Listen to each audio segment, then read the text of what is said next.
And he describes angels and faces and images of different creatures and things turning in all different directions. It's a mind-boggling, almost impossible to picture in your mind description, certainly without a wealth of commentary. That's what's read. Why?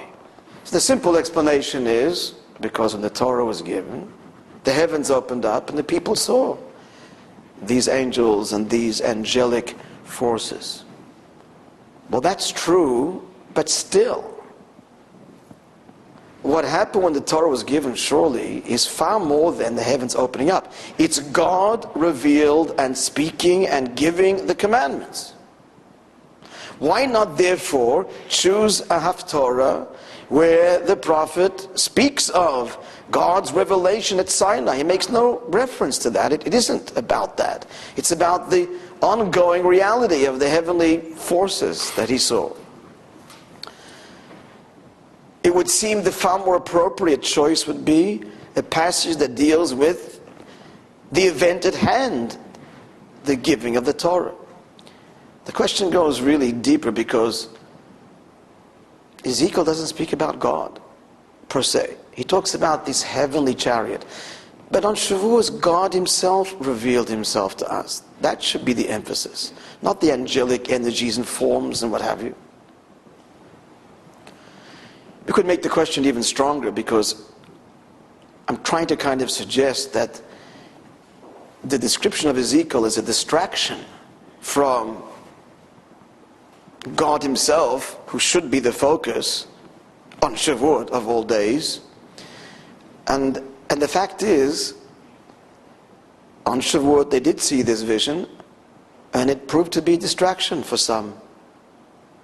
Because where do you think they got the idea of the golden calf?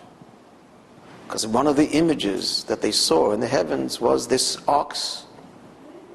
So it actually turned out to be a distraction even for some of them then. If not then certainly later. So why are we reading that particular? Why did the sages choose that one? That's the question. The second day of Shavuos, we should point out, it's a direct reference to the giving of the Torah. But that's just the second day. It should be the first day.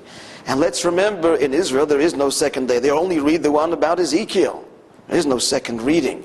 And for a long time there never was a second reading. The whole second reading is born from the result of the diaspora and the exile, and without going to that whole story. Bottom line, the primary day of Shavuot is day one. So what are we reading then? The chariot, very nice, but hey, we should be reading something that speaks about God coming down Mount Sinai and giving commandments. The prophet spoke about that all the time. Furthermore, even if for whatever reason the sages, which at this point we haven't fathomed, it is necessary to read about the heavenly chariot on Shavuot. Well, if that is indeed so, there is another vision of the chariot that surely is more appropriate. And whose vision is that? The vision of the prophet Isaiah, whose vision we actually read on Parshat Yisro when we read about the giving of the Torah in the chronological order of Torah readings. So we do read it there, but it should be read first and foremost on the day when we mark the day. Now, why is his vision more appropriate? Because he speaks much more about God directly. And his description of the chariot is much more scant, emphasis being more on the divine presence itself, which surely again should be the emphasis. So he does talk about the chariot, but more so about the one above it all, God. So if you need to talk about the chariot and the divine angels and energies, fine, but choose Isaiah's. It's surely one that is more appropriate and conveys more what this day is all about. Questions clear? Let's add another question throw another question into the fray. There is an opinion in the Talmud that says that the portion of the chariot should never be read in public. Never. Not Shavuot or any time. Because it's liable to lead to a lot of, at best, confusion, at worst, total misunderstanding of what really is happening in heaven, because the imagery is so physical that it's very liable to be distorted. Our sages say these things should not be taught in public, and even in private, only to very, very select few. We should point out right now that this passage is the basis of much of the Kabbalah. Because what is the Kabbalah? The Kabbalah is an elaboration. Pure Kabbalah is an elaboration of the heavenly attributes and spheres and angelic forces, etc. So there's an opinion that says we shouldn't read it altogether. Now obviously that isn't the ruling, because it is read. We're reading it on Shavuot. But what about this opinion's reservation that people are going to be confused? The answer is they don't understand it anyway. The one who doesn't understand, doesn't understand. And the scholar knows he doesn't understand, so he's not going to probe it. So the scholar, the average scholar, won't probe because he knows this is beyond him. The ignorant person goes over his head altogether. So then why are we reading it? If no one understands it, then why are we reading it altogether? So it's kind of a contrasting question. The first question was, why talk about God and Mount Sinai? That's what happened on this day.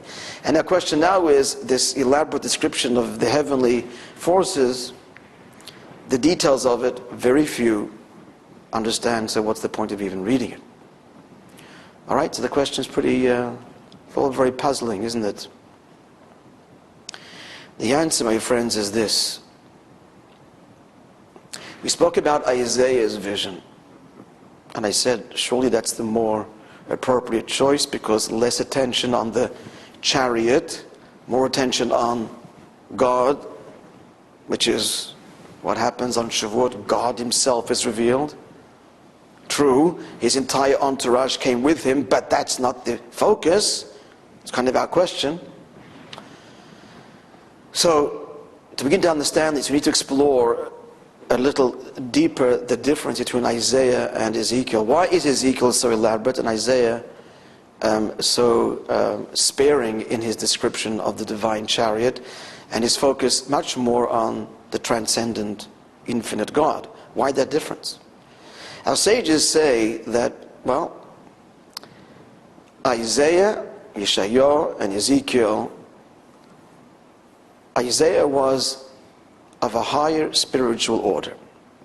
And the matter can be compared to a city dweller and a villager who come to the city at a time when the king is appearing to speak with a message to the public.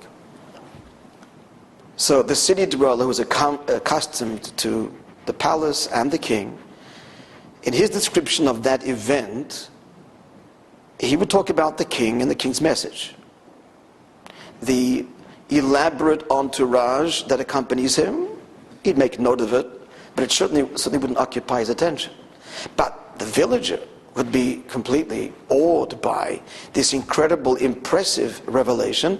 Of course, the king was there too, but he could not fail to note and be impressed by the entire fanfare and drama and glory that comes with the king's presentation.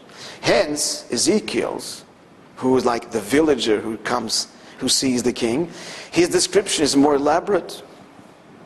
And Isaiah, who's like the city dweller or the king's minister, who describes the king's revelation, his description of the peripheral, the manifestation of that which accompanies the king is secondary and submerged relative to his attention, focus, and description on the king himself.